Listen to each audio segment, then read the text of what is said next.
Welcome back to my channel ASHAs daily vibes. ఈ రోజు అయితే కంఫర్ట్ బాటిల్స్తోని మొత్తం బాటిల్ అంతా కూడా రీయూజ్ ఎలా చేయాలో ఈ వీడియోలో అయితే మీతో షేర్ చేసుకోబోతున్నానండి. 3 ఐడియాస్ మనకైతే కిచెన్ అండ్ వాష్రూమ్కి అయితే యూజ్ అవుతుందన్నమాట. ఫస్ట్ ఆఫ్ ఆల్ బాటిల్ అయిపోయిన తర్వాత బాటిల్ని అయితే వాష్ చేసేసుకోండి. తర్వాత సిజర్తో అయితే మనం పైన ఏదైతే స్టిక్కర్ ఉంటుంది కదా ఆ స్టిక్కర్ని అయితే మొత్తం అంతా కూడా తీసేయండి. స్టిక్కర్ తీసేసిన తర్వాత మూతను కూడా సపరేట్ చేసుకోండి.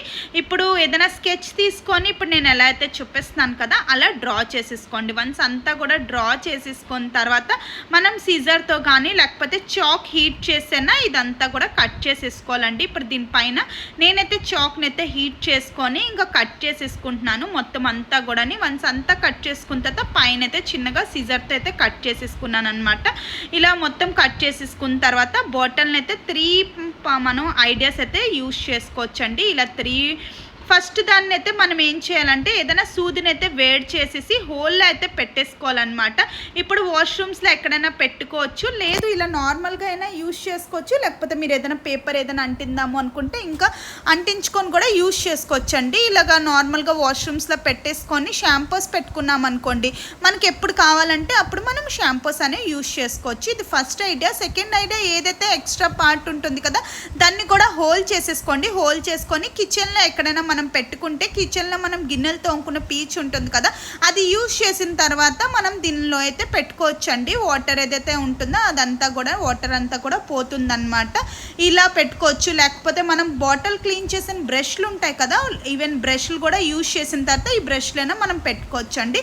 ఇది సెకండ్ ఐడియా అన్నమాట. ఏదైతే ఎక్స్ట్రా పార్ట్ ఉంటుంది కదా దాంతో అయితే ఇలా యూజ్ చేసుకోవచ్చు. ఇంకా ఇప్పుడైతే బాటిల్ క్యాప్ మనము గిన్నెలతో పీచ్ ఉంటుంది కదా చాలామంది ఆ పీచ్ని యూజ్ చేస్తే హ్యాండ్ అనేది వాళ్ళకి ఎలర్జీ టైప్ అవ్వను ఇలా ర్యాషెస్ రావడం కూడా ఉంటుంది. పీచ్ కూడా మనం పట్టుకోకుండా గిన్నెలు అయితే తోముకోవచ్చండి. నార్మల్గా సూదిని అయితే వేడి చేసేసుకొని దారంని అయితే లోపటి నుంచి అయితే ఎక్కించేయండి. ఇంకా మళ్ళీ బయట నుంచి తీసుకుంటే హ్యాంగింగ్ కూడా మనకు అవుతుంది అనమాట. ఇది యూజ్ చేసుకున్న తర్వాత మనం హ్యాంగ్ కూడా చేసుకోవచ్చు ఈజీగా. ఇప్పుడు మనం గిన్నెలు అయితే తోముకోవచ్చు. అసలు మనకి చేతికి కూడా ఈ పీచ్ అనేది మనం పట్టుకోకుండా ఇలా సింపుల్గా గిన్నెలు తోమవచ్చండి. ఇది క్యాప్తో అయితే మనం రీయూజ్ అనేది చేసుకోవచ్చు. అయిపోయాక ఇలా ఎక్కడైనా హ్యాంగ్ చేసుకోవచ్చు. ఇది 3 ఐడియాస్. మరి 3 ఐడియాస్ మీకు నచ్చాయా?